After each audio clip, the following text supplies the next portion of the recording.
on n'a pas une application qui rassure, si on n'a pas une application qui est transparente, si on n'a pas une application dont les mécanismes sont compris et intégrés, il n'y aura pas véritablement de possibilité de mener une politique, on va dire, sanitaire ambitieuse. C'est quoi une crise ?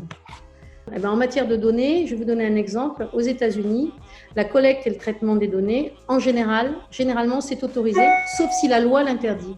En Europe, c'est l'inverse. On a eu un problème mondial pour la première fois. Et dans le domaine des données, qu'est-ce qu'on constate ? Peut-être qu'il n'y a pas véritablement d'ambition européenne. En période de crise, le changement d'échelle, c'est le renforcement des États. Donc on voit bien que cette crise a amené l'État à mettre en place des solutions, mais aussi un cadre, en tout cas d'utilisation, droit de rectification et aussi de durée dans le temps. On va travailler sur la disponibilité, l'intégrité, la confidentialité, la traçabilité et la preuve autour de la donnée. Il y a un cadre assez contraint au niveau de l'Europe. C'est qu'aujourd'hui, le souverain ou l'État, il ne s'intéresse pas simplement au territoire, mais il s'intéresse à sa population.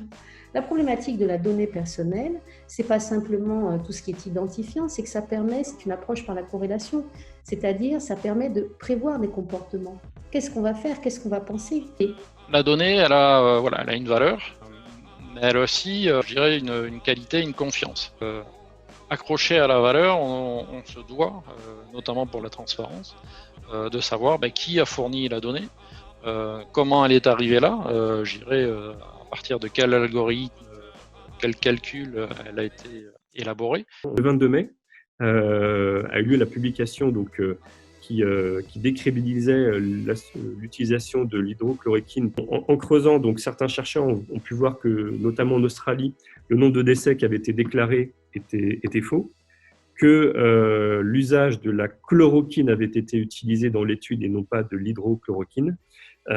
Et on voit bien aussi qu'après la difficulté, lorsque les différents scientifiques ont demandé les résultats à la start-up, l'impossibilité pour la start-up de fournir le nom des hôpitaux. Il faut mettre la juste réponse en face, je dirais, des risques spécifiques à sa propre entreprise. On voit bien qu'il y a un souci, un besoin de transparence par rapport aux données qui sont utilisées.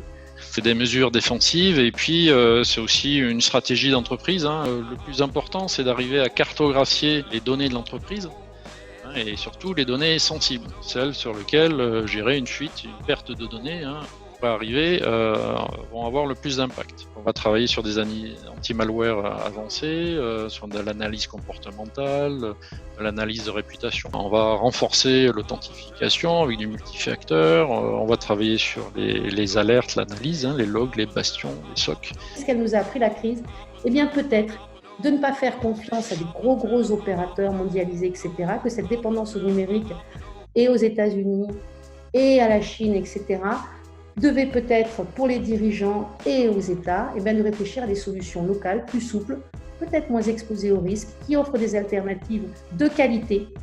Merci à tous. Au revoir. Merci. Okay, merci. Au revoir Olivier. Merci, salut. Au revoir France. Au revoir.